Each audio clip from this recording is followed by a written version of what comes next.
Hi friends, welcome to Vaishumalli vlogs. నేను ఈరోజు శ్రీ యాగంటి ఉమామహేశ్వర దేవాలయం గురించి చెప్తున్నానండి.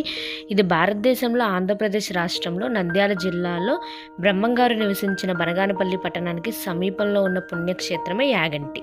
అగస్త్య మహర్షి తపస్సు చేసిన గుహ, వీరబ్రహ్మేంద్ర స్వామి తపస్సు చేసిన గుహ వంటి పేర్లతో ఇక్కడ చారిత్రాత్మక పౌరాణిక గాథలు ముడిపడి ఉన్నాయి.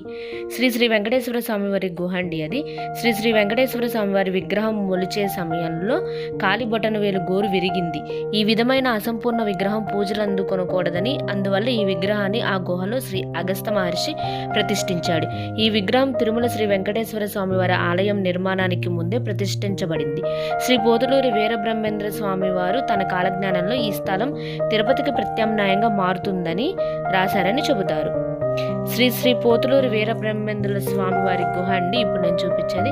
ఈ గుహలో శ్రీ పోతులూరి వీరబ్రహ్మేంద్ర స్వామి వారి కాలజ్ఞానం రాశారని భక్తులు నమ్ముతారు. దీన్ని శంకర గుహ, రోకళ్ళ గుహ అని కూడా అంటారు.